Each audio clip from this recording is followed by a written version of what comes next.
Join us for the ride of a lifetime. Let's watch an idiot try to ride a motorcycle. Some guy rides. What's up, dudes? I'm in Arcadia, California, at the top of some mountain, and that's all I can say, really. I didn't bring my media mod, so I can't talk while riding, but I wanted to just show you where I'm at and let you check out the situation.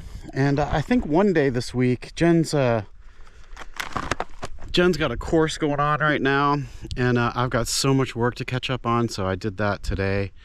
But I just took like 20 minutes to come up here and check it out. It's just a dead end. And I've been checking out the area and trying to find some cool roads, but it's mostly like walking trails and stuff. But I think tomorrow I'm gonna head into the Angeles Crest National Forest tomorrow or the next day, and do a little ride and do a little exploring and see if I can find something. I've been up in there before for when I used to work in the film industry. We did some shoots up there now and then, but I've never been on a motorcycle, and I'd like to. And that's also where the Blair Witch thing happened, which maybe I'll tell you that again. I think I talked about that on the Tat, but it was a freaky night when we had a shoot up there, and I'll tell you about it later. But anyway, I'm digging Arcadia. I've been here before, but just mostly just driving through.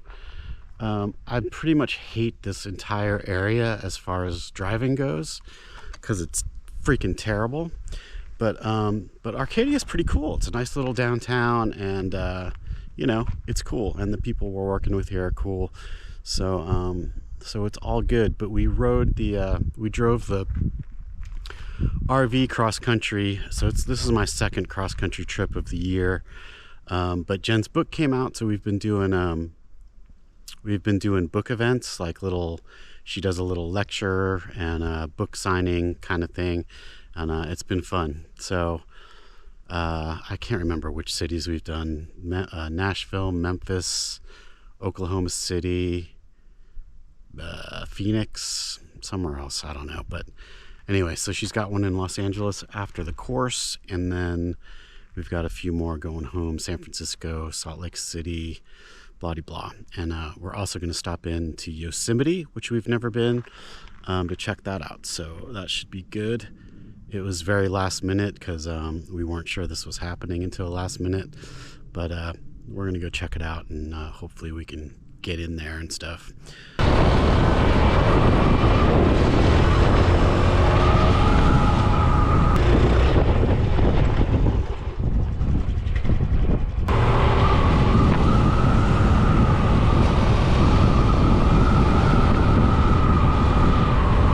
That's a fun little road.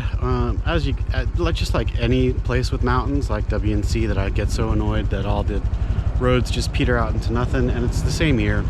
There's just there's nothing that goes over. So if I want to get back in there, I've got to go, west, and then I can get up to the Angeles Crest Highway, and then I'll look for stuff off there, see what I can find, and do a big loop.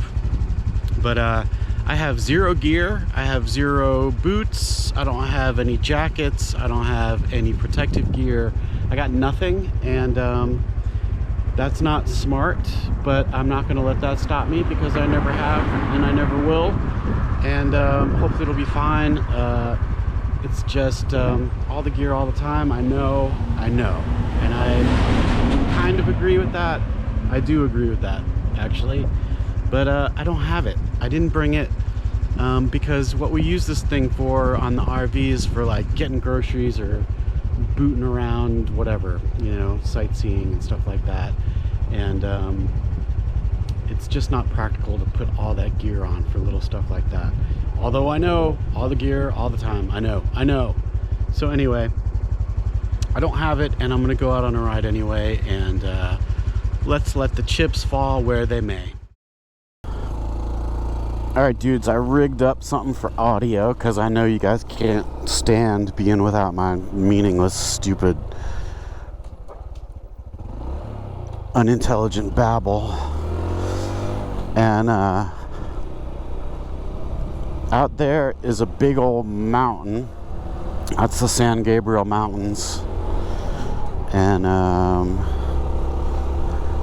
my plan is to go get in them. That's my plan. I've already tried many times to sort of get up in there, and you know, my age-old problem with the roads petering to nothing, and so the only way in is the Angeles Crest Highway, and so that's where we're headed. And I've been out there before when I used to live here. I used to live in Venice, California, for a lot of years when I was in the film industry. And one of our biggest financial mistakes was moving away and me stopping that job, because we were doing pretty good. Let's be honest, we were rich. We were rich when we lived here. But I couldn't take it anymore, man. I couldn't take it. I hated the directors. They were assholes. Not all of them. There were 2 good ones.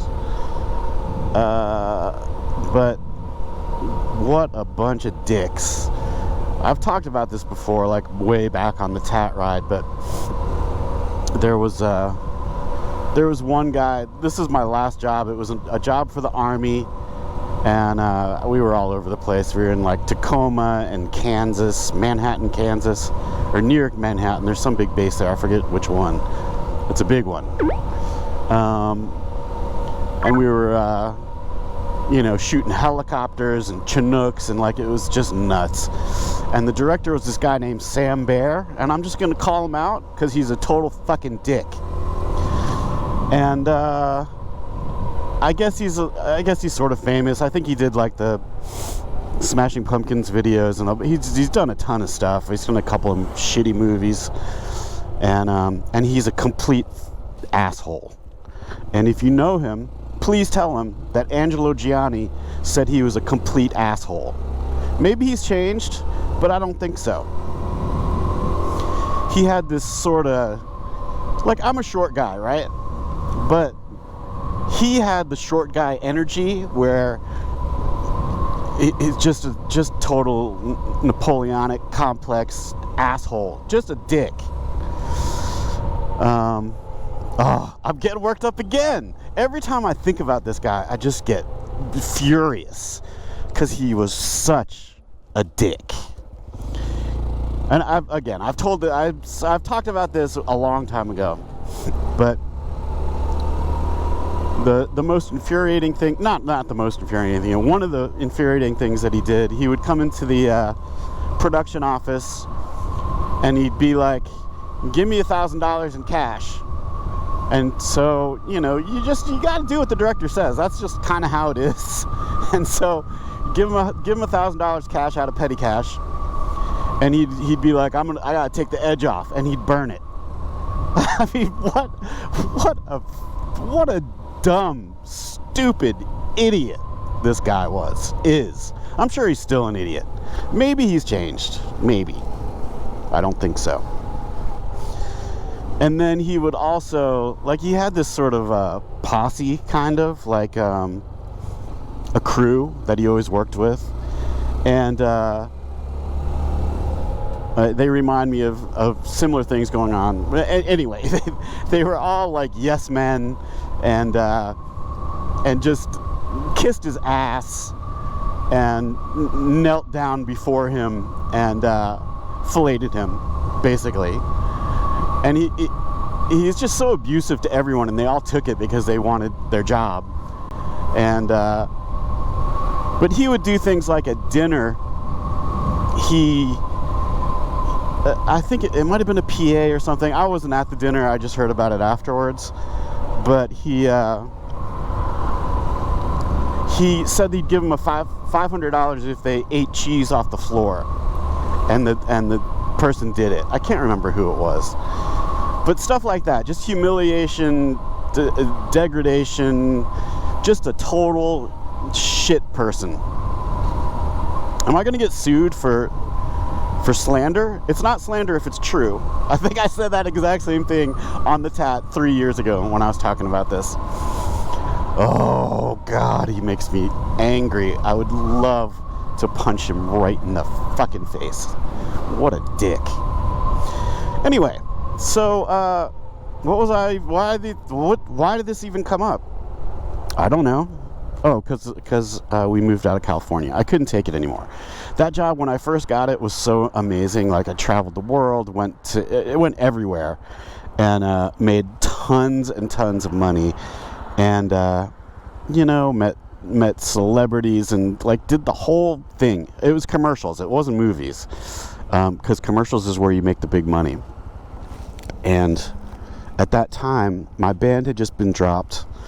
It was 1998, and the band had been dropped, and I had been poor, basically, my whole 20s, just like ridiculously poor, living in a truck, or living in, the van or the band's vehicle, whatever it was, and touring the country and just making no money and having tons of fun. But I was poor and I was sick of it. And so when the band got dropped, I was like, okay, my next phase of life is to be someone who makes money.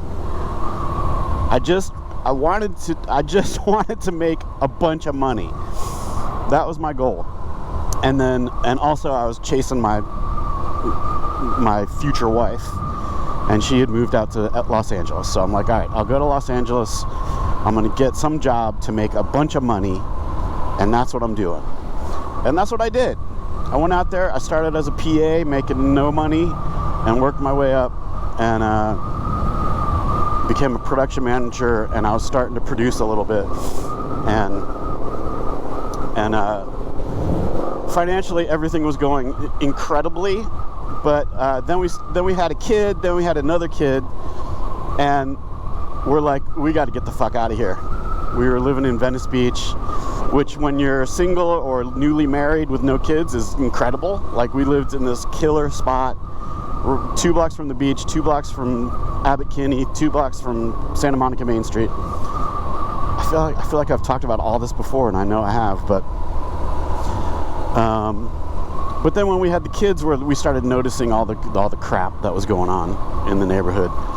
And then there was like a drive-by outside our house, and the cops climbed over our fence, and we're like, we think they threw a gun in here, so just be careful. And I'm like, dude, I got 2 little toddlers. I can't be worrying about a gun in the yard.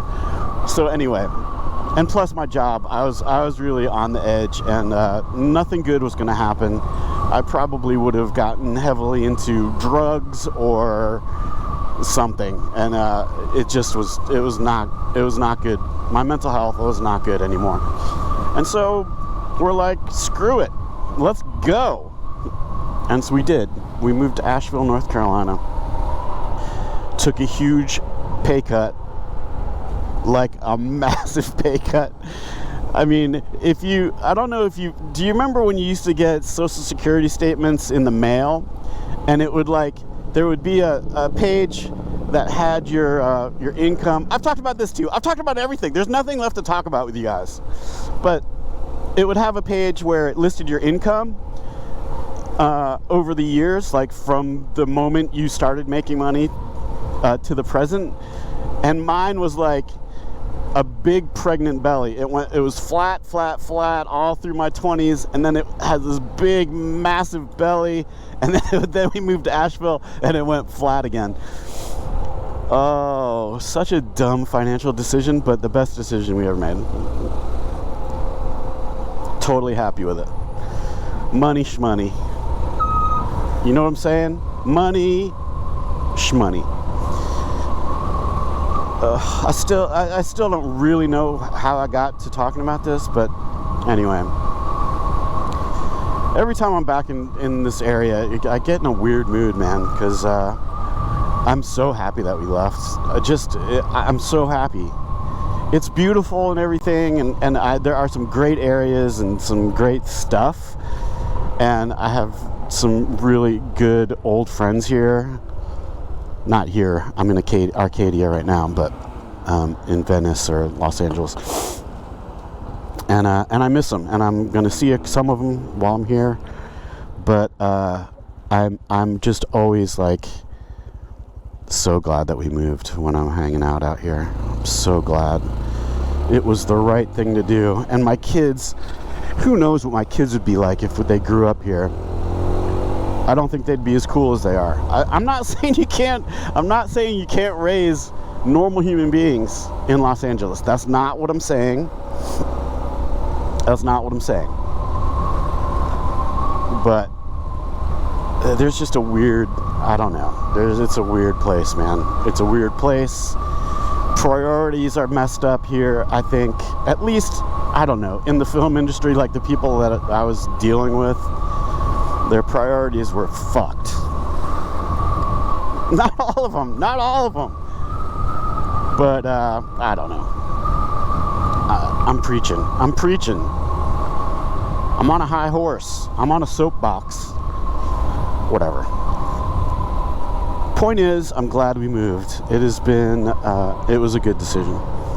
And so, the Angeles Crest. So the last time, one of our Christmas tradition, God, I mean, you're so sad that I got an audio hookup. You're so sad, because it's just, I'm going off on the babble already. But when our kids were tiny, our Christmas tradition, every Christmas morning we'd do like presents and, breakfast and whatever. And then our tradition was to go find snow. And we would head up into these mountains and find a little patch of snow. And that's it. That was the whole thing. That was what we did. And one of my daughters was like scared to death of snow one time, and she cried. It was just whatever. So yeah, that's my experience with the Angeles Crest Forest. And then, of course, if you remember on the TAT talking about the Blair Witch Project and all that, I guess I can bring you up to speed if you didn't ever watch those videos. But this is when I first came out here, and I had gotten a job as a location manager somehow. Don't ask me how, because I had no idea what I was doing. But we had a job way out there in Angeles Crest Forest, and since I was the location manager, I was responsible for, you put up these little foam core signs, you give everybody a map, that's your job. You have to find a place for crew parking, you got to find a place for catering and like all the junk. So I had done that. We had done our first shoot day, and we were doing 2 days up there. And so we were going to leave all the trucks and all the equipment out there ready to go, so we could just show up in the morning and get going. And so I had arranged security to be out there at the end of the day and whatever, and they were running late, and so every single person on the crew left. 65 people all took off, and I was sitting there waiting for security, who never showed up. I didn't have cell service. Actually, I don't even know if I had a cell phone. I don't think I did. I think we were had to use satellite phones, and it was locked up in the production trailer. I don't think there were cell phones. 98? Maybe there were. I don't know. I can't remember. But anyway, it didn't matter, because I wouldn't have had signal anyway. And so there was nothing I could do but wait there. I couldn't go anywhere. There was nowhere to go to call. There was nothing to do. I couldn't leave the equipment, or else if something happened to it, it would have been my fault. And I couldn't deal with that. So I had an old Saturn car, stick shift Saturn. And I just was sitting there, and it got extremely dark, and I had just seen the Blair Witch Project the week before, and it freaked me out. I just don't do well with those movies. You can probably take what I'm saying right now and go back to the TAT when I was talking about this, and I bet I said the exact same words. But anyway, so I was sitting there and I had seen the Blair Witch Project, and I thought it would be funny to take, you know, the little stick things that were in the woods in that movie. And so I did a bunch of stick things, and I was hanging them on the trucks, and I thought it would be so funny when everybody got there in the morning, haha. And then it got super dark, and all these stick things that I had made were everywhere, and it freaked me out, man. I totally freaked myself out. I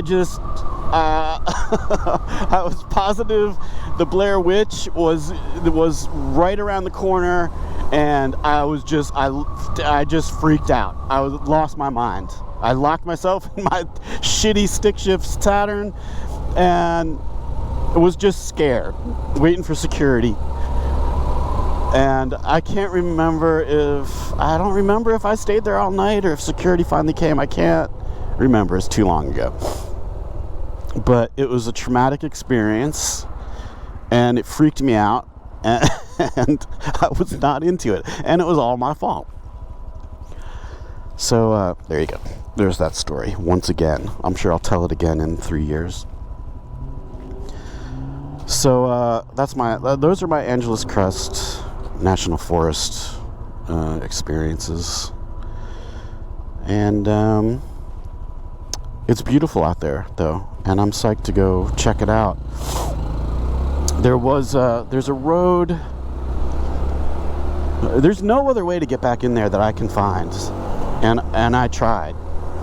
I did a couple of roads yesterday. I've been working at the library actually during the day while Jen's teaching her course, and sometime in the afternoon I get so bored with it and I have to take a break, and so I go out and see what I can find. And so I've taken a couple of roads that, you know, and they just go up and peter out, even though both Gaia and ADVHub have told me I could go to these places that go into the mountains. You can't. It's all like walking trails, and that's got to get sorted on these mapping programs. Like, I'm not as experienced with ADVHub, or I'm not sure what that's going to be called. I don't think it's ADVHub, but anyway. But with Gaia, you know, you set it to motorcycle or driving or whatever, and it's supposed to keep you from making a track in a place that you can't drive. You know what I mean?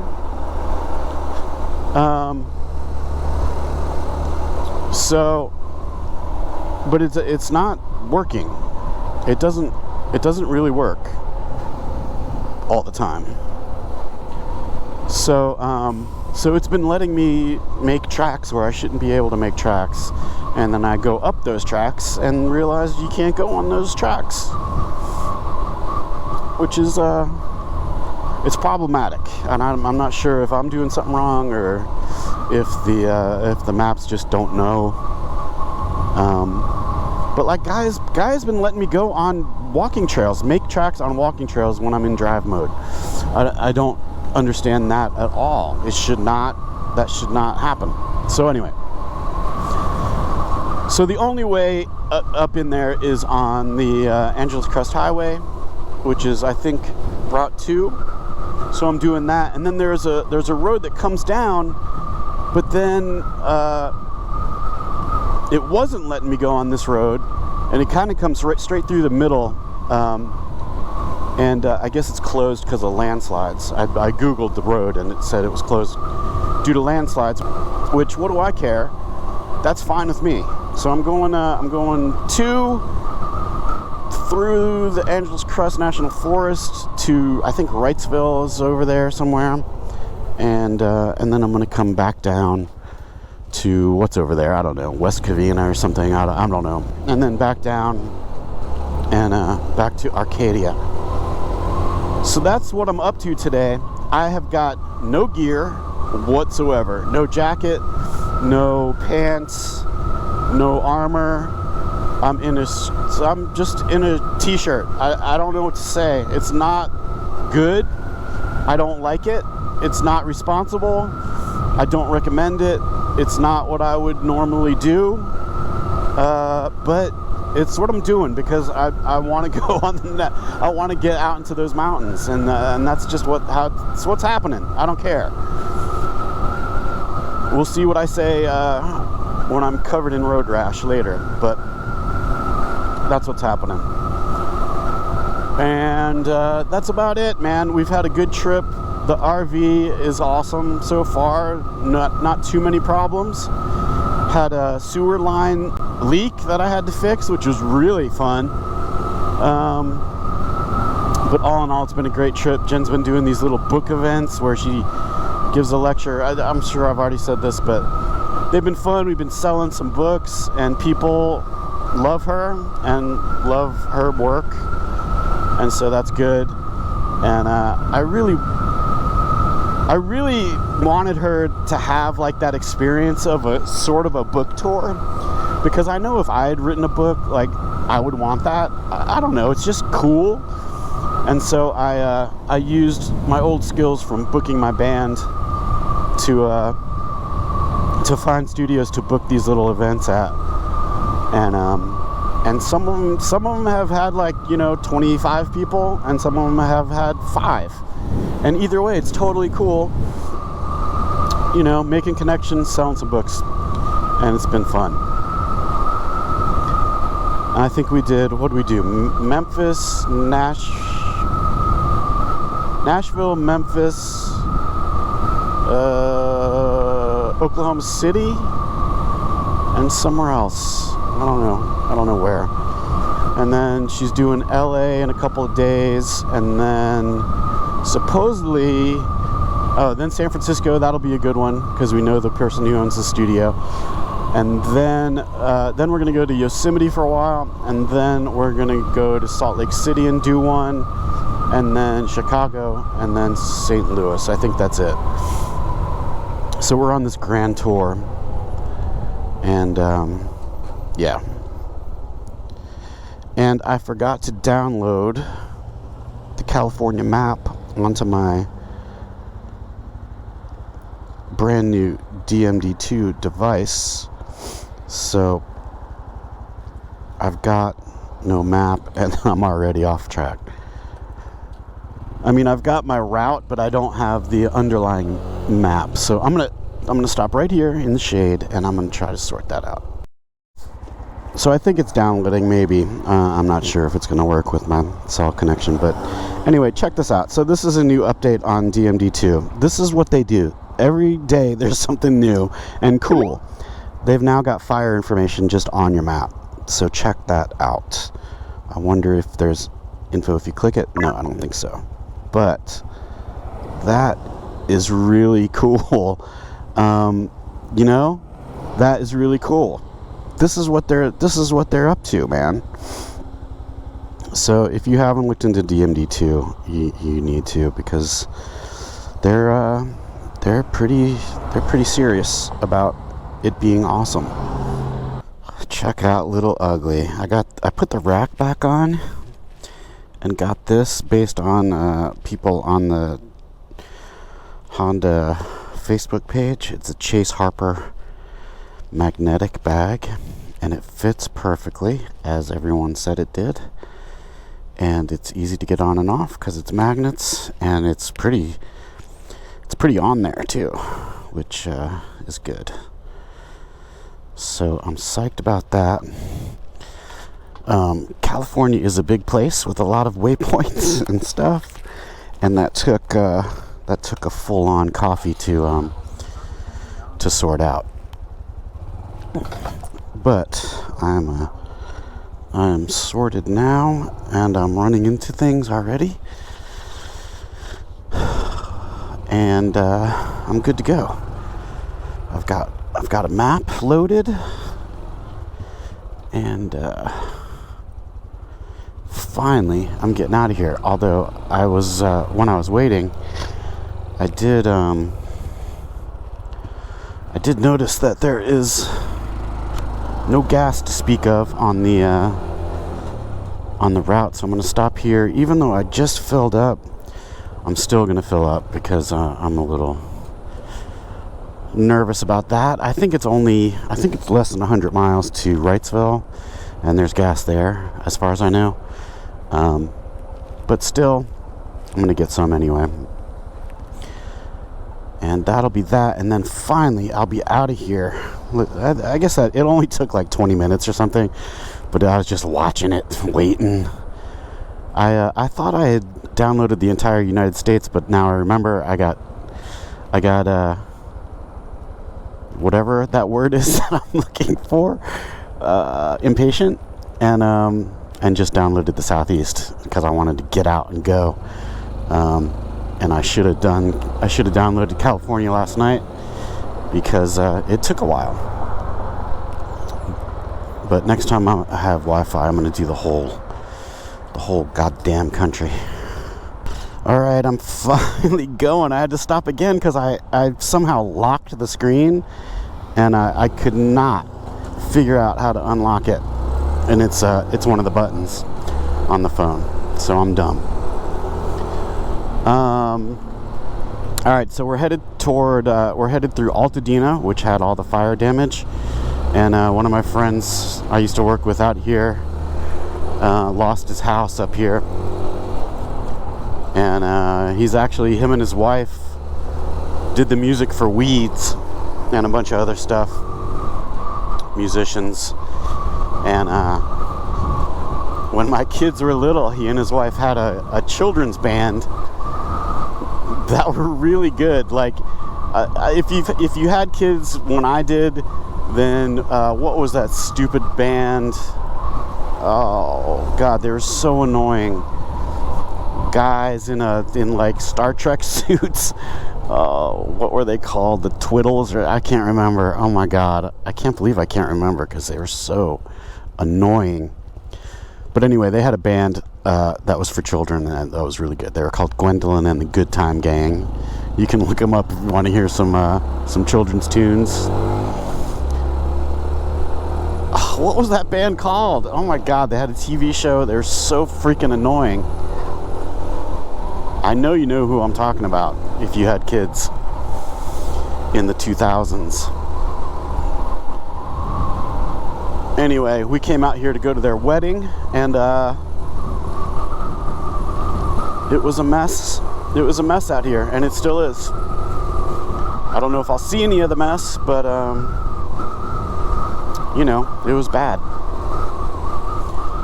And so once I get through Altadena, I think then I hit the Route 2. And I'm hoping to get up in elevation pretty quick because there's all kinds of heat warnings today. It's like, I don't know what it is now, but it's going to get over 100. So hopefully up there it's not. And every time I get on a bike, dudes, it takes forever. I don't know what it is.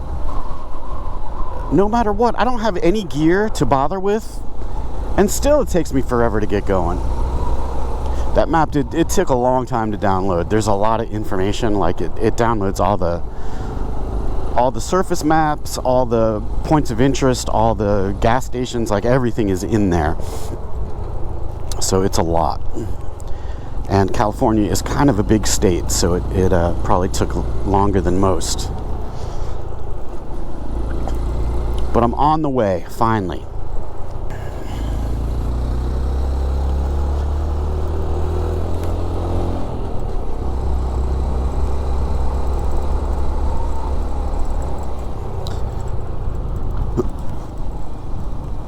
I think some of these lots are from the fire. I'm not positive about that, but seems likely. Another one. A couple more. Jesus, man, look at this. I'm really kind of sick of filming disaster porn. All these houses are gone. Jesus. I bet these were fancy too. Well, that one definitely was. Maybe that's still there.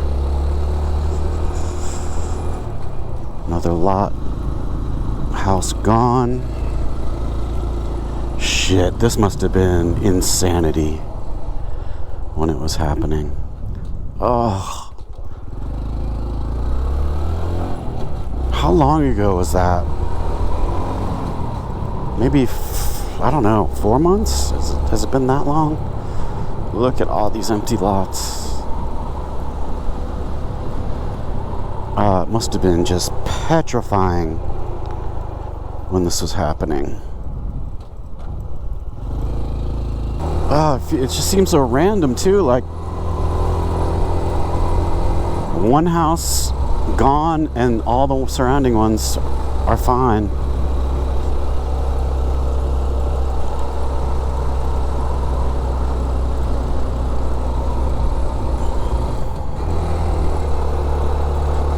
I don't like it. I don't like it one bit. Who does? Oh, these poor people, man. I think these are houses all up here. Shit.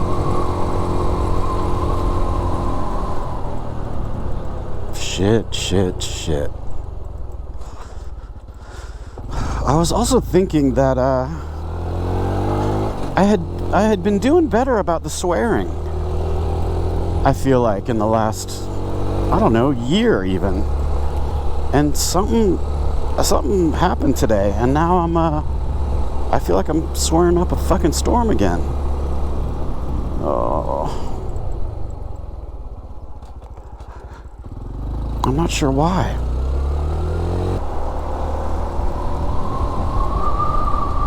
And like you saw before, there are a couple of fires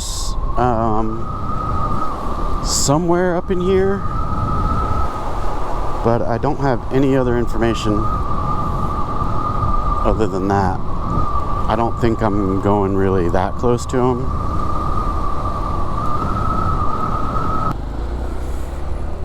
You can see the trees.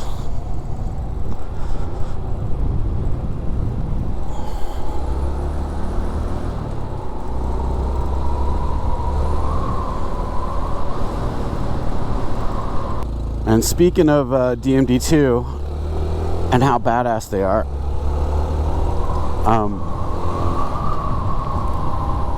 I was sitting in Starbucks waiting for the map to download, and Jason, the guy who's doing the web-based map planner thing, message. He's like, I got a new update, go check it out, check out the change log, all kinds of stuff happening. It's so cool, man. They're building something awesome. And I'm just saying it because it's awesome. Not sponsored, didn't get any free stuff. They're just cool. That's all. So I'm psyched to see what the changes are, and I don't know if it's open to the public. I think it is, kinda. I mean, if you go to, well, I don't know. I'm not sure if I'm supposed to tell people to go there and check it out or not. I'll ask them. I will ask him. Hey dudes, Future Ange here, and I did talk to Jason. He's the... let me explain what the deal is. Okay, there's DMD2, and that guy is the guy whose name I can't pronounce, Jerome, something like that. He's the guy that's on Facebook, always doing the updates to the DMD2 device software, the app. So there's that side of things. Then there's the DMD2 devices. I think he has something to do with those too, but I'm not sure. And then there's Jason, who is the guy creating their sort of browser-based trip planning software. And so eventually the trip planning software and the DMD2 device is going to sync without you having to do anything. Basically, you'll do your routes like you would in Gaia. You don't have to do anything. It will just show up on your device, and then you can mess with it from there or hide it or do whatever you want. It's not there yet. So what I learned was ADVHub is where he's developing this, and he gave me an invite code so I could sort of beta test, and you know, like I keep notes of things that I like and improvements that I would love, and you know, stuff like that. And it's, you know, just to sort of, you know, things for him to ignore, basically. I think every once in a while, one of my notes maybe will be helpful. Both these guys are motorcyclists, and they know what motorcyclists want and need and would appreciate. So that's their motivation too, because they want all the same stuff that we all want. And so they're making it. But the web-based part is not available to the public yet. However, go to that website, and there may be a way for you to sign up for a waiting list so that when he is ready to launch publicly, which I think is going to be kind of soon-ish, I don't know, you know, maybe 6 months, maybe a year, I don't know. But anyway, when he does launch, he will let you know, and you can check it out. So highly recommend that you go do that. Just sign up on his wait list, and you'll get a notification when he's ready. It's really, really cool so far, but he's not ready for it to be public. And I don't think it's going to be ADVHub anymore. It's going to be something else that it's going to be its own, you know, particular brand of thing. But anyway, if you get on that wait list, you'll be let know as soon as he's ready, and you can check it out. So do that. It's really cool. I'm not going to go into all the features right here until it's available to everyone. And at that time, I totally will. Because I think I might be an evangelist for this whole situation. I like the device. There are some things that I'm not digging, like this tiny buttons at the top, some stuff like that. But overall, you can tell it's made by a motorcycle dude who's been out there and knows like what he wants, and he puts it in there. And it's just amazing the way they update it. And Jason is the same. It's just he knows what we want, and he's trying to make it happen. Some of the stuff is very complicated, but you know, anyway, they're working on it, and it's really cool. And I just wanted to let you know. So I'll put the ADVHub link in the description, and go there and sign up on the wait list. Dudes, I am having a hard time getting started on this ride. Dead end. All right, I had to come way south. Now I'm in La Cañada. Like every road says no outlet. I think I'm on the right track now, though. Okay, let's get this happening. Can we do that? Holy shit balls! All right, it took me back to where I was, and that doesn't work. So I finally asked a human, and they said get on the highway, which I'm not doing because it was not good. And so he said to go down here and get on Foothill, which I was already on.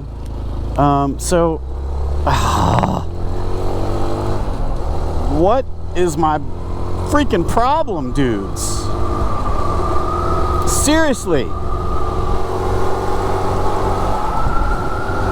I just want to go up there.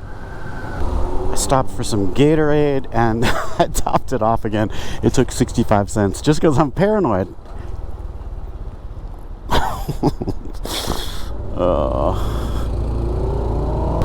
Alright, dudes, we're on the Angeles Crest, and that's very exciting news. It's probably going to be boring for a while, so I'll see you when it's not. Goodbye. Well, I just saw a sign that it's closed to Wrightwood. So mother bitch. There's got to be a way through, though, right? Like, these cars aren't just going up here to turn around, are they? Although,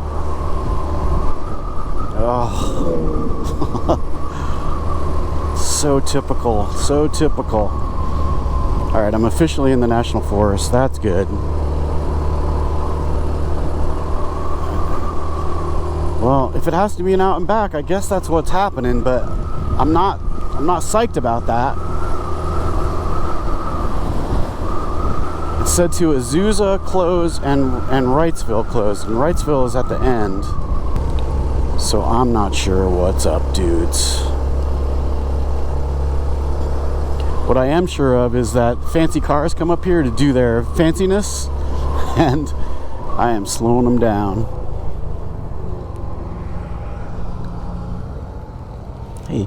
Can I ask you? Do you know, is it closed up there? You know, I was seeing it on the map. I was going up there myself.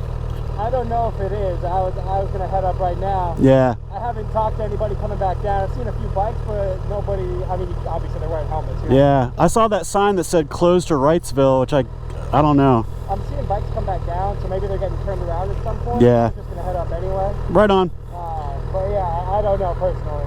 Have fun, man. Yeah. All right. Thank you. So see, okay, I'm not going to say what, which mapping program I used, but it let me go on these trails. And that's what caused me all the trouble. I was trying to get to a trail way out in the middle of nowhere. And honestly, it was both of them. It was Gaia and ADVHub. So I don't know how they can fix that or avoid that or whatever, but that's a problem for sure. I think that was a scooter. Was it a scooter?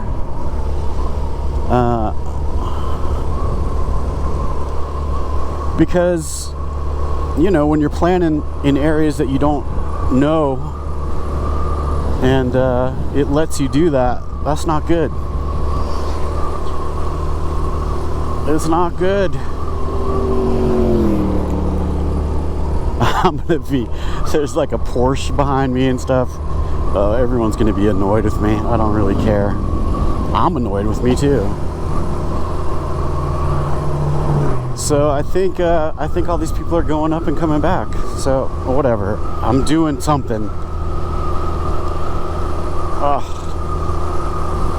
So what this road is for is really expensive cars going super fast and really expensive motorcycles going super fast. What it's not for is a CT125 holding everybody up, making everybody bummed out. That's what it's not for. And I guess it doesn't help that it's Sunday, Labor Day weekend, and all that stuff. Yeah, people are just going to be pissed, and I'm going to be the one making them pissed.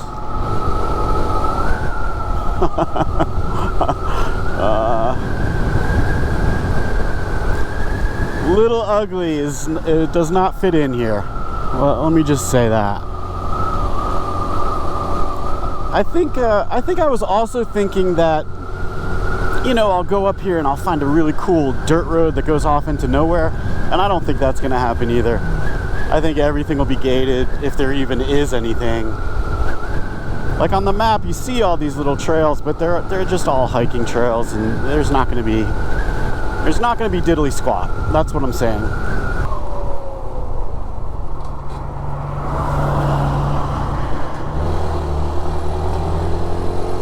And the thing that sucks is that, like, I lose all my momentum when I pull over for these people, and then I pull out and immediately somebody is behind me again because I'm going so slow. So I'm not sure what I was thinking. I was thinking this would be relaxing. Nobody's gonna be out here. You know, I'll get out in the mountains and it'll be great. And I am out in the mountains, and it is beautiful, but it's a little stressful because the speed demons are out here, man. Just wait till I'm going downhill, though. Engage the gravity boost, yes. Then I will be in my element. Element? I think there's an N there, buddy. All right, so I'm gonna get some couple good views, and that's gonna be that, I think. And I did bring the drone, and I forgot that it's a national forest, so I can't fly the drone. And I think I'm gonna implement a rule. I'm not pulling over unless there's at least 3 cars behind me.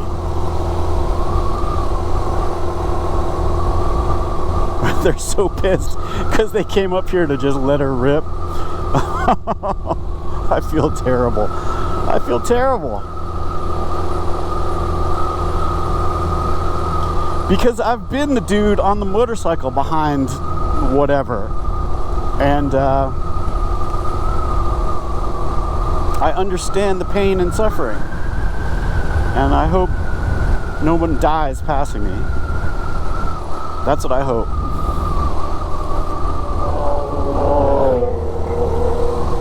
But it would be a cool shot to see an explosion in my rearview mirror, I guess.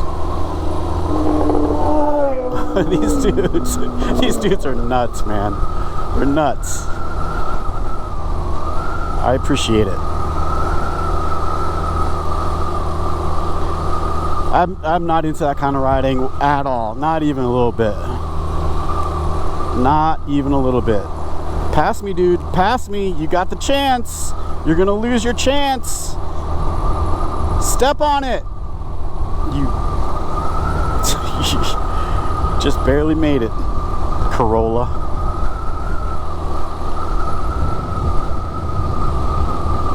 Okay, I thought of something I wanted to ask you about, and it was when I was at the bike at Starbucks near go. Oh, this is totally stressful. This is not fun at all. So I was at the bike near the drive-thru, and I've noticed this forever. It's like a new thing, like the younger generations do. And so, like, when my daughters order, okay, when I order, I say, can I have the whatever it is? Or I might say, I'm gonna get the whatever it is, right? But the younger generation say, I'm gonna do, like, that's their order strategy. I'm gonna do a white mocha latte, bloody freaking blah. And it annoys me. It annoys me. I don't know why. That's just how they do it. Maybe my parents were annoyed at the way I did it. I don't know. But I don't know. It's like an old man thing. Get off my yard. I recognize this place.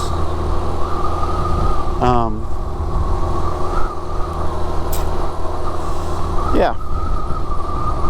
Just thought I'd get that off my chest. Let me know what you think about that. Oh, there's another one. Oh, the other thing is, this one really annoys me. I might have talked about this before, maybe. It's really pretty out here. But there's this thing happening where people are pronouncing the word "and" in the most crazy way, and I cannot stand it. This is sort of the same thing as vocal fry. Have I already talked about this? Vocal fry, I never noticed it until I did, and now every time I hear it, it just makes me want to throttle the person.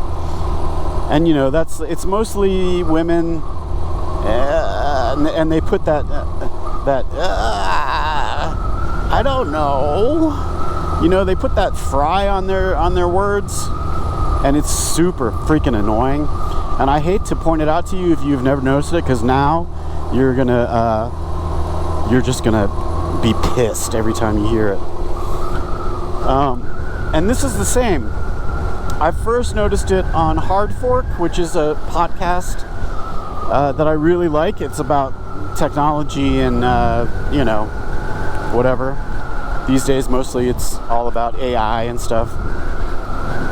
But it's about the tech world, and the dudes are super knowledgeable, and it's interesting.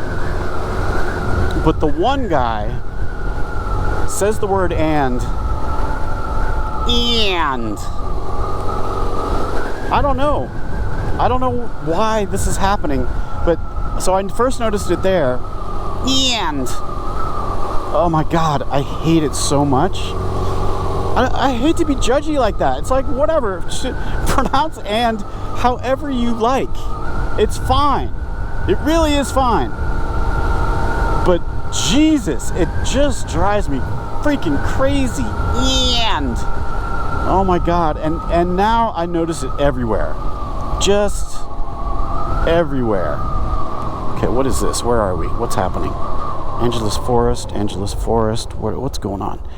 Closed at Highway 39 beyond Cedar Springs. Okay, how far is that? And where does that go? That goes the wrong way. That goes the way I don't want to go. So, let's, how far is 39? How far is 39? It's not that far. Let's just go look. Let's just go look at 39. Just so we can say that we saw 39 today. Alright? But that's the one I wanted to go down. Yeah, so I don't know what to tell you other than it annoys the crap out of me. And I'm sure I can think of some other things to be annoyed about.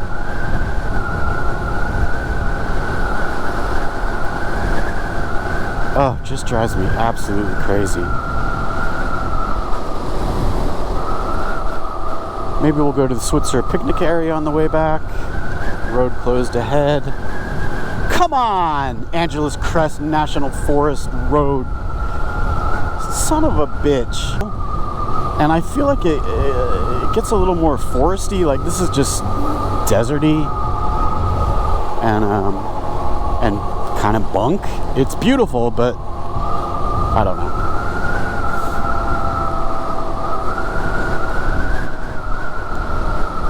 It's just not turning out how I expected. Thank God I had all that riding to find the Angeles Crest Highway. I guess that's my adventure of the day in La Cañada. Best laid plans, dudes. Best laid plans.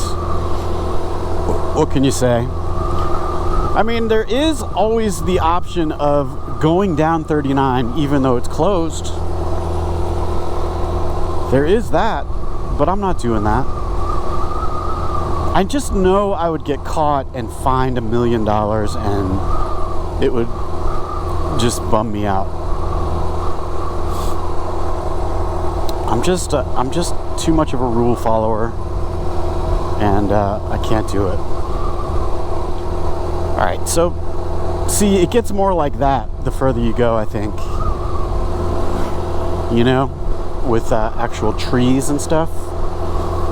And that's what I was kind of gonna be digging. But instead, it's this Wile E. Coyote bullshit. Which isn't bullshit, it's fine. I really feel like all these pullouts, I'm like, this is where it was, this is where the Blair Witch Project happened. And it could have been any of these, I guess. I don't know, I felt like it was way out there, but I don't know. This doesn't really get way out there. I don't know. I mean, I guess we're kind of out there. Just so babbling today. I don't know what is wrong. And, oh my God, just go listen to the world and be annoyed. I feel bad. It's so judgy. It's like grammar Nazis. I mean, I hate when people... I'm a little bit of a grammar Nazi, I guess, but not really. I always used to get in these fights with our drummer when we were touring, because like all you do all day long is sit in a truck and talk to the same people every day for years. But he was a real grammar Nazi. And my thing at the time, number one, it kind of doesn't matter, like whatever someone says, I'm going to take the opposite position because I feel like that's my role in life.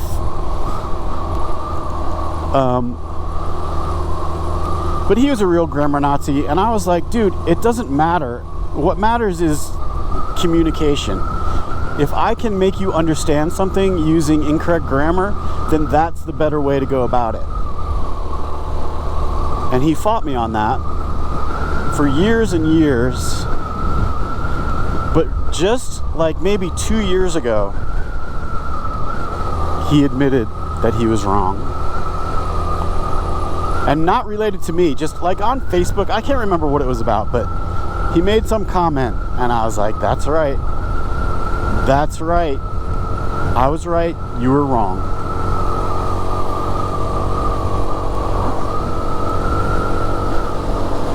Ooh, what kind of hell is that?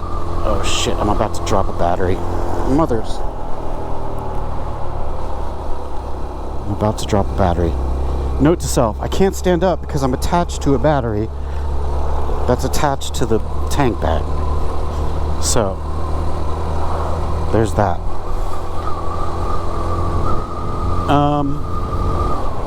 Let me let this fancy Corvette go by. I think it's a Corvette. Something. Yep.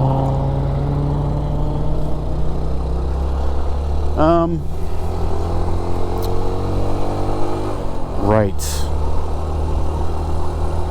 I do have a particular stance on the Oxford comma. I won't go into it, but I also had a lot of trouble. You know, in the old days, you do a period and then 2 spaces, always. That was how you did it. But these days, you don't do that anymore. I forget why. I think it's because computers automatically space things correctly or something. I don't know. But you're not supposed to do that anymore. And I see all these little sandy trails going off here. And it took me forever to stop doing that. It makes me angry to this day to not put a double space after a period. Now that I'm thinking about it, I wonder if I still do it. It's just hard to break those kind of habits. This is really important stuff that I'm talking about, and if you're taking notes, I don't blame you, because you probably will be tested on this at some point.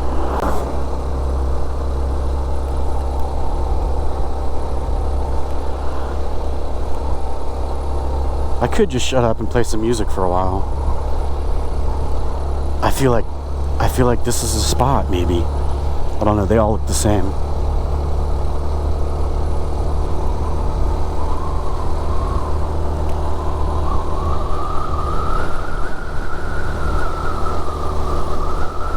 There are some things about the film business that I do miss. I mean, I got to travel so much. Went to South Africa, Argentina a bunch, all over the States. And it was really fun and exciting when it was new. And I couldn't believe they were like I flew business class to South Africa. Do you know how much that ticket cost? I don't, but it was a lot. And I was like, you know, I'm like, why are they spending all this money for me to travel somewhere? It was just unbelievable to me that would happen. And I kind of loved it. I loved it. And it was fun. I eventually became a production manager, which is a very logistical sort of heavy job. You know, the crews were usually somewhere around 65 or 75 people. And, you know, like the most hectic job I ever did was for some kind of truck. It was some kind of Toyota truck. And we, Mount Wilson. And, you know, so you had to get 75 people to wherever you're shooting. And in that case, we shot in Alaska, near, what's the huge mountain that they keep changing the name of? Jesus, why can't I remember anything? Anyway, we were shooting way out on this glacier. We had to, I've talked about this before, I must have. but we had to like get a snowmobile train to get catering out there and all the equipment, and it was so freaking cold. I still have the gear. They bought us all the gear we needed for that too. This amazing, like, hardcore winter weather gear, boots, the whole freaking thing. And I still have all that stuff. It's so good. But you know, figuring out, okay, how do we, number one, how do we find a caterer up there in the middle of freaking nowhere? And how do we get food out to the crew in the middle of freaking nowhere, where there's no roads and it's only accessible by snowmobile and those cat things. We had a couple of those. And then there's the budget side, so you got to figure out how to do everything for the money that you have. And your success with the production companies is based on how much under budget you come. So it was always just like a huge game of chess. And the budgets, they were in these big Excel workbooks, like with a bunch of tabs, and every department had a section, and every position had a section, and you filled in the money, and then it all tabulated at the bottom somewhere, and you could see where you were at. And I always came in way under budget, and so the production companies loved me.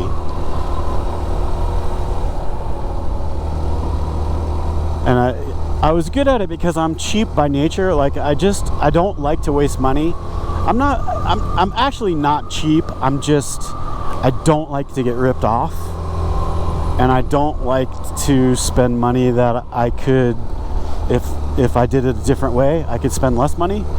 Like this helmet, for instance. If I can save $300 by ordering it from some shady ass Italian website, I'm gonna take that risk, and I'm gonna do it. And that worked well for production because I was cheap and I loved playing that game and saving the money and coming in under. At the same time, you worked with a lot of the same crews and the same equipment people over and over again. So you could not rip them off at all, and you couldn't be too much of a dick. So you had to form these relationships where they're like, you know, I'd be like, look man, I really need you to do this for this much money this time. I'll get you back next time. And I think I could see this from Arcadia. And that was fun too, because you know, everybody's playing the game. They're charging as much money as they can possibly charge, knowing that you're gonna come back at them with something different and all that stuff. It was kind of fun. It doesn't really sound that fun when I'm saying it out loud, but it was. And then all the logistical stuff, like production is in charge of just everything, making sure everybody is there, all the equipment that everybody wants from every department is there. So you got to deal with the camera department and all their equipment needs. The lighting department, they usually had their own trucks and they just bring what they needed. Same with the grip department. Art department usually brought their own stuff, and then we were in charge of making sure electricity was there, generators and all that stuff. And it was a lot, man. It was a lot. And if you screwed up, there was a ton of money on the line, and you could get in a lot of trouble. Like one time, this didn't turn out to be my fault, but everyone thought it was. But a generator didn't show up. I had ordered it. I had proof that I had ordered it. It really wasn't my fault. But we couldn't start until it got there. And it was a madhouse. Just mayhem. So much stress. So uncool. And then insurance was always a big deal too. Like,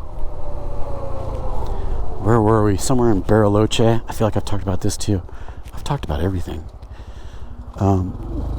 But we had a helicopter shot, and I stayed at base camp for this, and they were way up on this mountain, and the helicopter was coming, and if we didn't have insurance and something bad happened, the whole production company could have been taken down.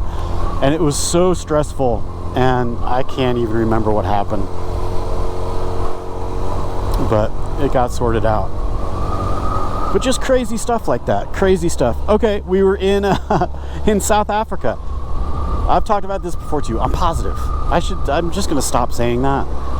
But we were in South Africa, and it was for Powerade, I think, one of those energy drinks, electrolyte situations, and it featured, I can't remember what the deal is, but one of them featured a Korean basketball team. Oh, it was all about rituals. So the Korean basketball team had this ritual where they put a decapitated pig head in like an altar on the court and do, like, I don't know, burn stuff, and I don't know, it was really weird. I don't even think they could use this because it was a little bit disturbing, but we were shooting it all in South Africa for some reason. I can't remember. Probably having to do with I don't know. A lot of it had to do with SAG rules, and like you could get talent super cheap in other places and all that kind of thing. So when we got there, we realized that they don't play basketball in South Africa, or if they do, they didn't play it anywhere near Cape Town, which is where we were based out of. So we had to go to this what did they call them? It's kind of like those favelas in Brazil, like these shantytown, really poor slums. And we found a community center that was big enough in one of these places called Kaliicha. I think it's called Kaliicha. And we had to build a basketball court. So stupid. So I saw so much money be wasted in that business. But yeah. Not sure where I was going with any of this. I'm just not sure. Anyway, the weather up here is very nice. It feels great. I don't know where I'm going. I don't think this goes anywhere. It just goes out to the observatory, and I will turn around, and that'll be that. But it's pretty, and this is what I wanted. Like all this this alpine shit, which is what it would be the rest of the way, I think, if the road wasn't closed. Bastards. You never know. Maybe they'll open it right when I drive up there. Okay, can I shut up for a while? Would that be everyone's preference, I assume? Yeah, let me shut the fuck up for a while.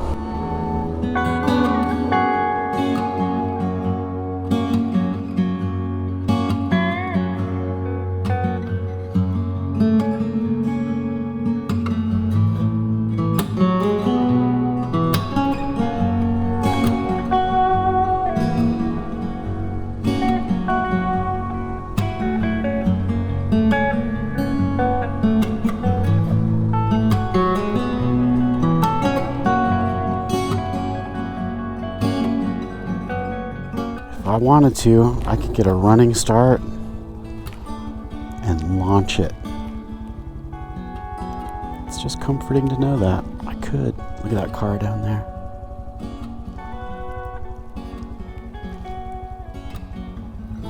I could. There's nothing stopping me. Not one thing. Alright, here's Mount Wilson, people. Live it up. There's a little cafe up there, I think, that I'm not going to go to.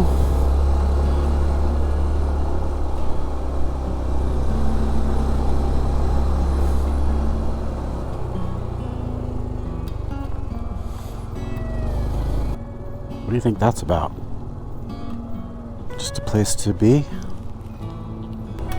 I wonder how much cancer I'm getting right now with all these cell towers.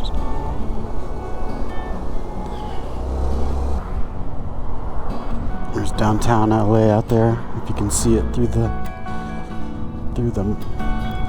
bit of smog, not too bad.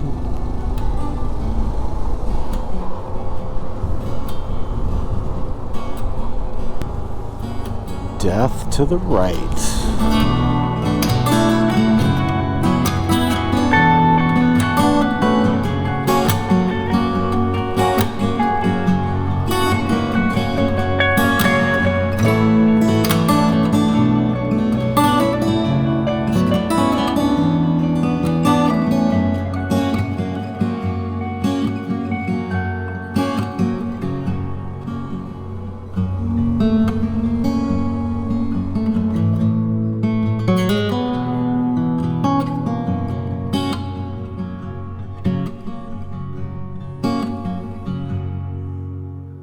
I know there's going to be a gate here, but I could have sworn I just saw something.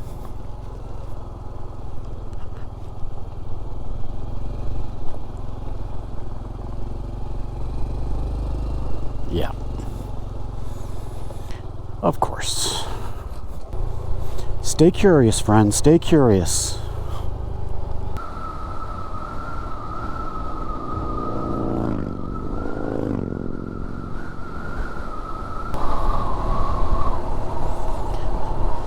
I mean, they just build these ramps for you. I mean, oh. You know what I mean?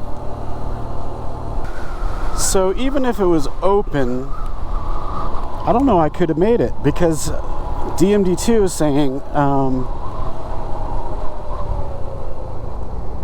saying 84 miles to gas. So I wouldn't have been able to make it anyway without spare fuel. Which, note to self, man, just bring a fuel canister with you.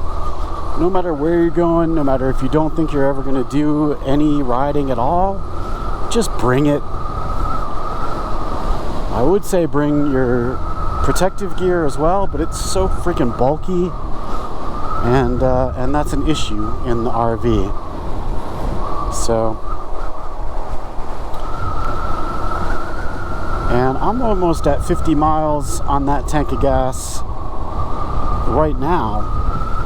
So I honestly am going to have to turn around to see if I can make it back.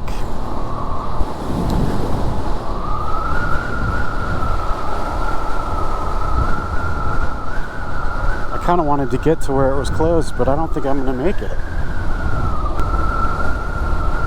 Weird. Yesterday I did it on like just Google Maps because I wanted to see where there was gas, and it said it was like, I don't know, 80 miles to the end, Wilkerson or whatever that town is called. But I don't think that was right either. So I don't know what to say. Let me see what my deal is here. I'm not going to make it much further and be able to get back, so it looks like a scared dog. I'm going to tuck my tail and go back. I wish I had some spare fuel, dudes.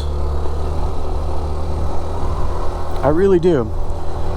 When we get up here to this, that other cutoff that went down, I'll see where that goes, but it goes to LA, so I don't want to go that way, but we'll check. We'll double check. Huge fail, but there's worse ways to fail, I think. You know what I mean? See, DMD is flashing me that I'm going the wrong way. That's a cool feature. And I don't know if you could see, but when I was all over the place, it always had a line going back to the track, which I think will be cool, like if you're out on a BDR, like in a city. I wish it would just route you, navigate for you, but maybe it has to be connected. I don't know if it's connected to my phone or not.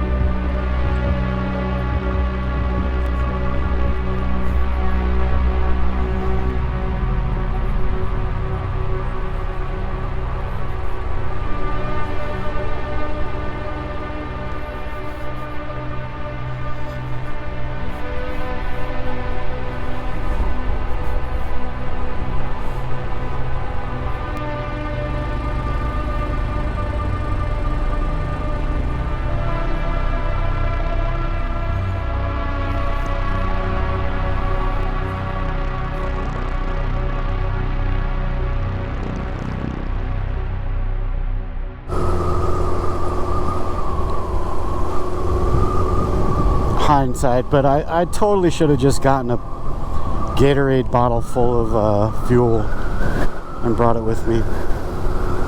Wasn't thinking, never am. Oh well. Not at all like Western North Carolina out here, I'll tell you that much. It's kind of cool for the views, but I think given the choice, I'd take the trees probably. It's not exactly hospitable out here, and I'm going down, so it's getting hot quick.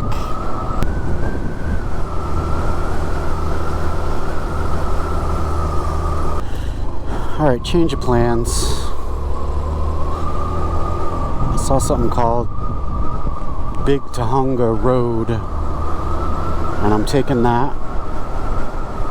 And it looks like it'll get me to gas before I need gas. And I hope that's the truth.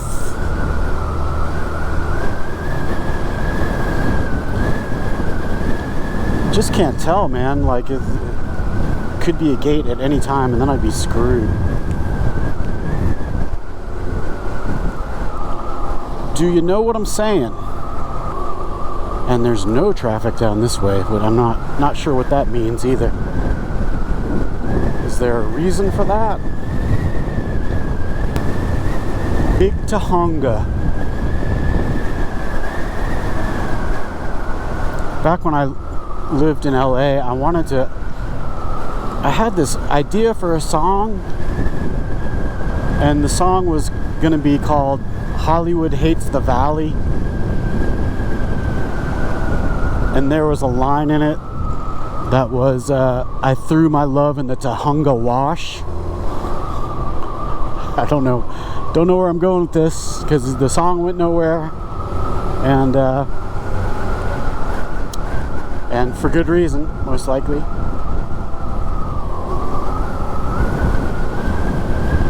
But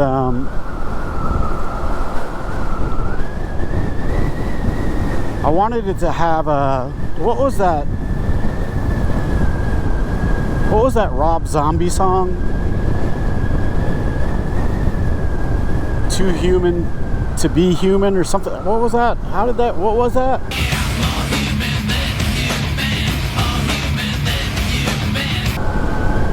I can't remember, but for some reason that was the vibe that I wanted to go for. And what I've told you so far is absolutely as far as the song ever got. Could still get it done, I guess. I go through phases. I gotta do at least one more recording before I die. But I haven't put anything out since 1921,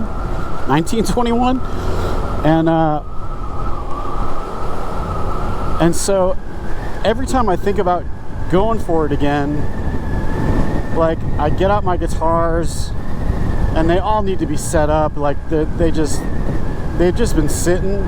There's one guitar that I mess with, an acoustic guitar that I've had since I was 16. Actually, the only girlfriend I'm not in touch with in my entire life gave it to me when we were 16. It's a Sigma acoustic guitar, and it's still pretty good. Like, it was a cheap guitar, but it's still good. And I always think to, like, message her that I still have it and thanks, but I don't know.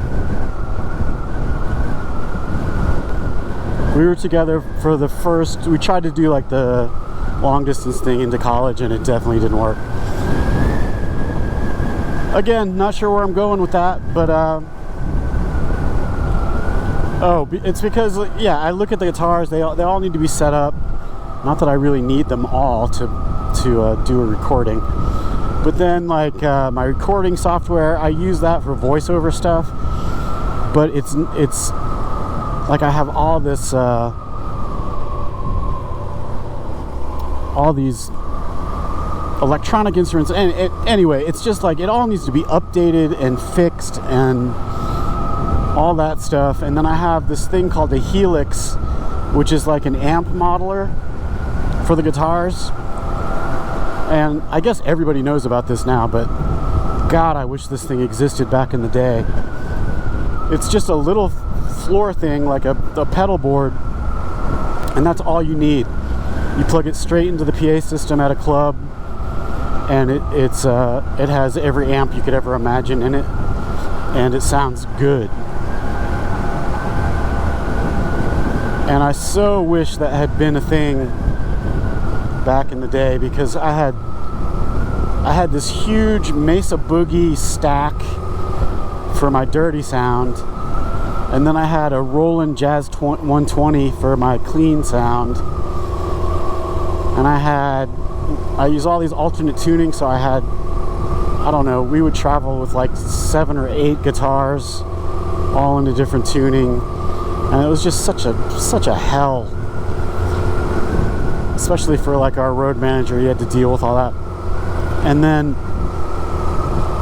so now I could just have a Helix and a Variax guitar, which I have a couple of those now, and you can, it's insane magic. It's like, instead of tuning the guitar to an alternate tuning, you just sort of turn a knob and it magically will play in whatever tuning you set it in. And it's not perfect. Like, I use this one tuning that has the regular low E string is tuned way down to a B, and so it gets really floppy, and it has a particular sound because the string is so loose, and so you don't get some of that character because it's done electronically on the Variax guitar. But for touring, I mean, I would have just needed 1 or 2 guitars, and that would have been it. That and the Helix pedal board thing, and that would have been it. How amazing that would have been. No lugging gear. Oh my God. You youngsters got it good. You got it good, I tell you.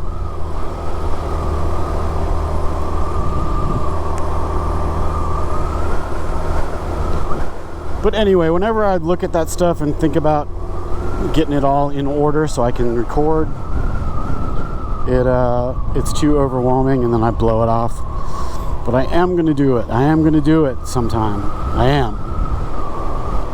Me and Johnny Powell and our other old music friend Danny, every time the BMI reports come out for your songwriting royalties, we're like in a decade-long competition to who gets the most royalties, and usually they're like, you know, $30 or something like that.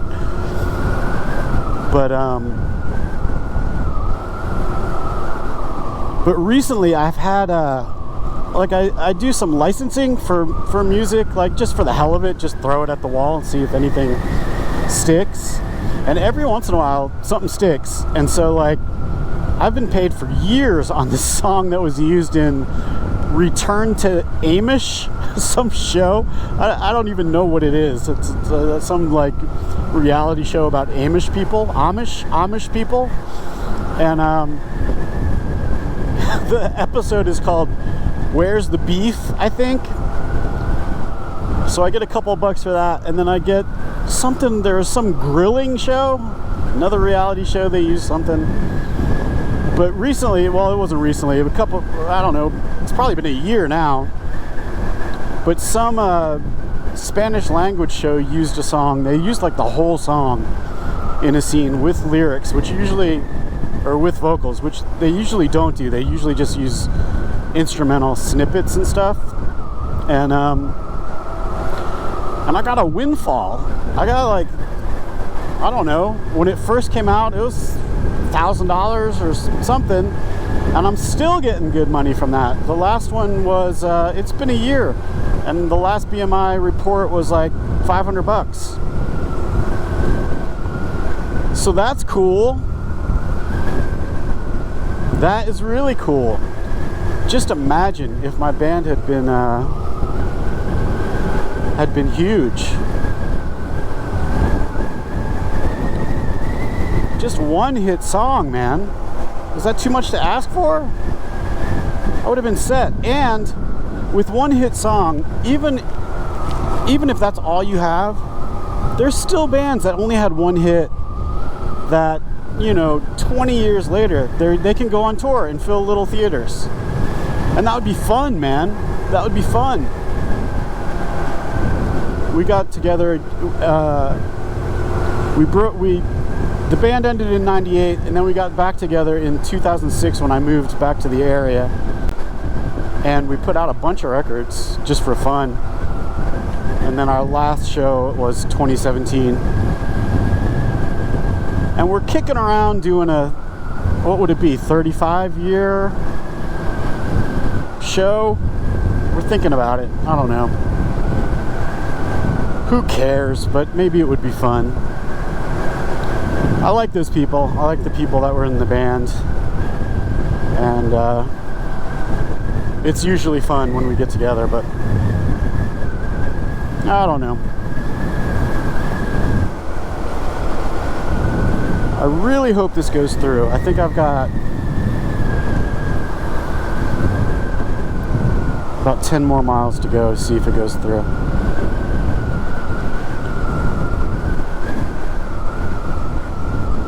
I wish one of these people would turn right. So, well, actually that person passed me, so somebody's going this way.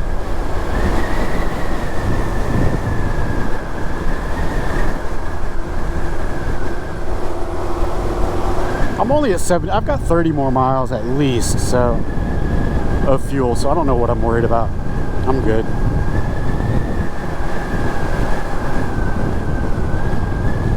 Dudes, it is dry, man. It is dry.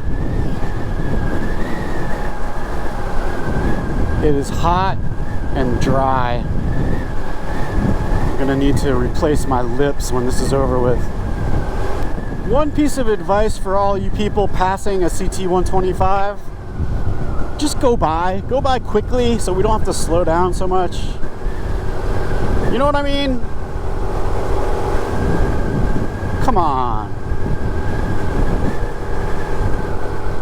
Oh, it's awful here, man. This is not good temperature. Not good. It was so nice up on the crest. That's what us locals call it, the crest.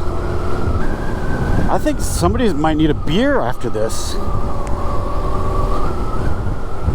I haven't done diddly squat for work today, but it's Sunday, so I really shouldn't care. It's just that when my wife's working, I always feel guilty for not working. Obviously, I don't feel guilty enough to be working right now, but still.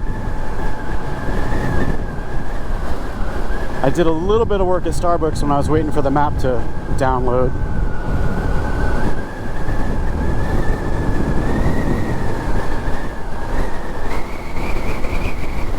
Anyway, we're in Arcadia for another day, right? Her last day of the course is tomorrow. And then when it's over, we're going to Venice to hang out with her uncle, who is really like our age. He's a director for commercials. He's into like, he usually does like extreme sports stuff. And he's super cool. And we're gonna hang out with him. And what else? Then we're gonna meet some friends tomorrow night at a Mexican joint and drink some margaritas and catch up. And some friends from college are going to be there, and Ursula, who I used to, when I was production managing, she was my coordinator, and she's a wild chick. I've talked about her before, but she is a worldly person. She's been everywhere. I think her latest gig has been with those food shows like on Netflix, Street Food, or one of those. And she is super cool, and it turns out she's coming to India with us. Well, she's not coming with us, but she's gonna meet us in India, and and join us for the tuk-tuk race. So that'll be cool. And I think I'm gonna say it again. I think I mentioned this before, but she's the one who did the tuk-tuk race probably 15 years ago. That's where I got the idea from in the first place. And I've been thinking about it ever since. And she's done it, so she did it 15 years ago, and she did it again about 5 years ago. So she's got some insider knowledge that's gonna come in handy. And she's just awesome. Like, wherever we were in the world on those film jobs, she could figure everything out and get us out of trouble, and like, she's just one of those kind of people. She hitchhiked around all of Africa when she was really young. She's just a wild, crazy person who's done crazy things. She rode a motorcycle from California down to the tip of Central America. They were like, I think I've talked about this too, god damn it. But they were like putting their bikes in canoes and getting them across. And one time they found out that they accidentally crossed a border and got in all this trouble and had to, I don't even know how they got out of that, because they had to like go back and get their passport stamped or something. I don't know what the deal was, but she's crazy. And she's also hilarious, so it's gonna be fun. It's gonna be her, me, Jen, and my sister and her husband. And that's coming up soon, dudes, January. I can't wait. I'm a little scared, because if anybody gets hurt, it's gonna be my fault, because it was my idea. And I'm also worried about Jen, because I think India is gonna be overwhelming to the senses, both the sights and the sounds, and probably especially the smells. And she loves Indian food, but she's scared of eating street food usually. I'm just kind of committed to I'm just gonna get diarrhea. That's how I'm gonna go about it. I'm just gonna get it. I'm going for it. I'm gonna eat everything. I freaking love Indian food. And I love chai, and I don't think I've ever had like a real chai, so I'm psyched for that. It's gonna be killer. It is gonna be killer. And I think it's also gonna be miserable. It's kind of like the tat, you know, where it's like, it's amazing but painful at the same time. So I am excited. I can't believe we're actually doing it. It's happening, dudes. It's happening. I just hope the politically India doesn't love us right now, and I'm hoping that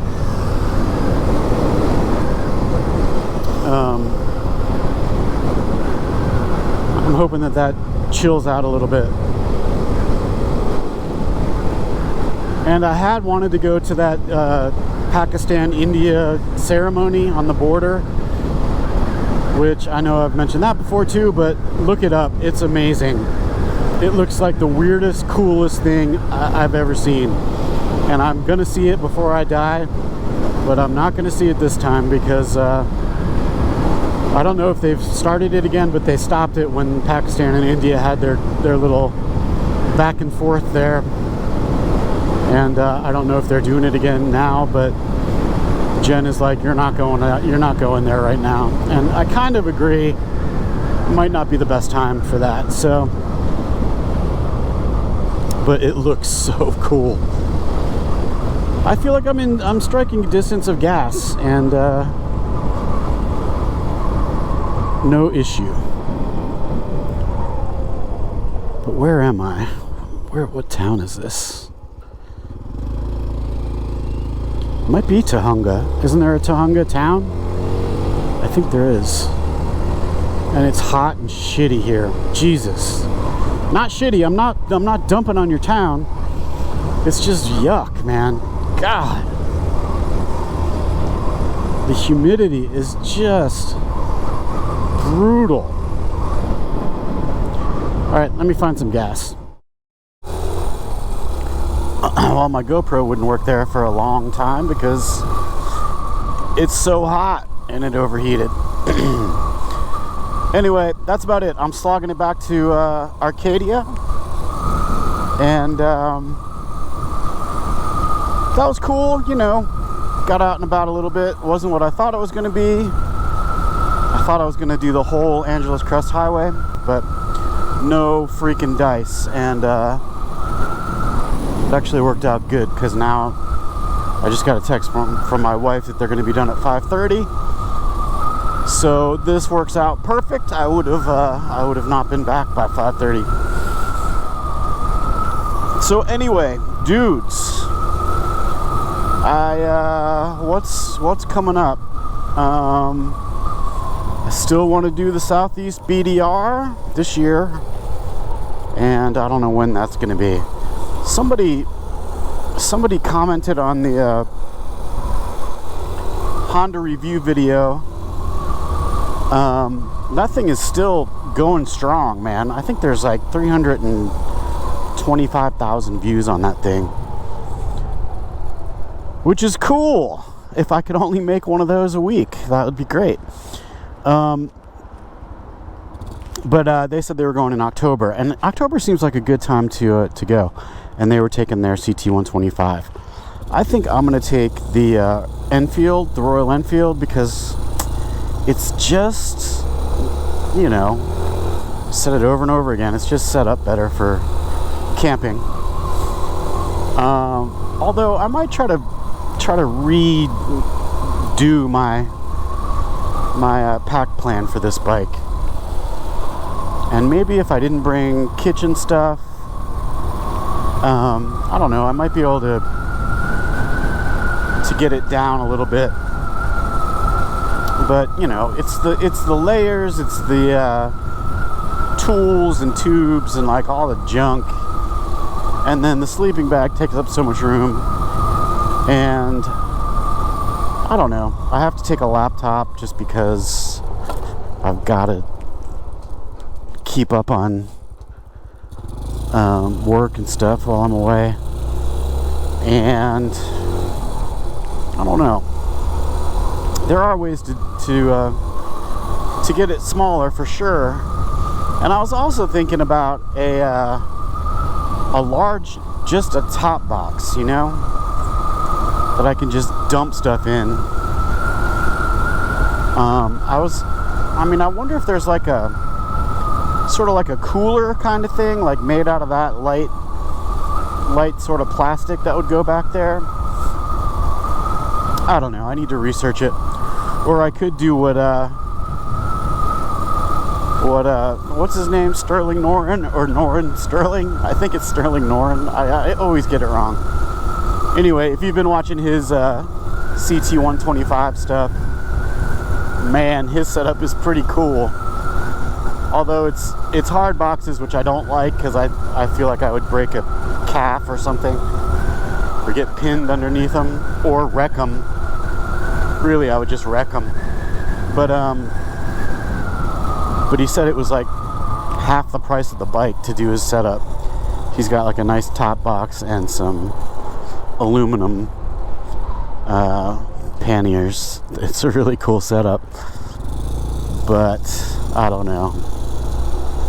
Don't think I'm gonna spend $2,000 on this bike to outfit it. Now, if I had known about that setup for the TAT, I probably would have considered it. Although, still, hard boxes, man. I just know one spill and they're just going to be wrecked. And I had, how many wrecks did I have on the TAT? I remember one pretty bad one. I mean, I didn't get hurt. Yeah, there was one in those whoopties.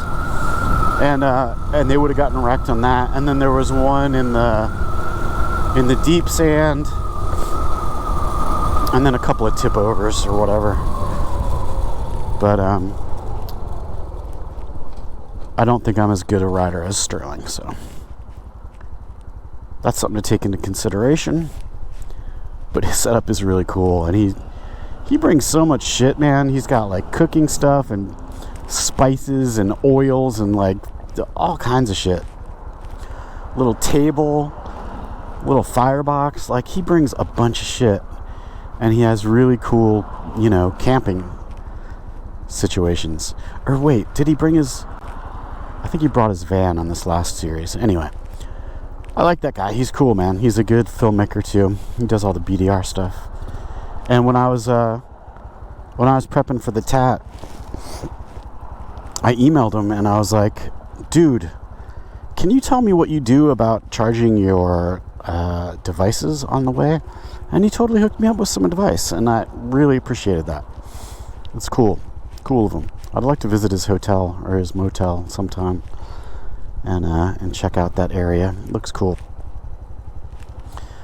And that's about it, dudes. It's hot as balls out here and humid and just feels awful. And I can't imagine if I had a big padded jacket on, which I should have, but you know, that's how it is. Alright, one more thing. Let's see if we can find the peacocks. I don't know why there are peacocks here, but there are. There's some.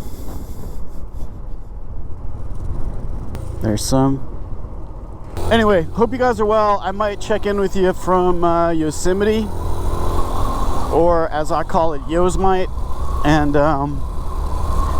might take a little ride around there if we get a chance. Planning on doing a big hike out there, down from Glacier Point, and I've never been there. I'm psyched to go, and that's about it. Hope you guys are well.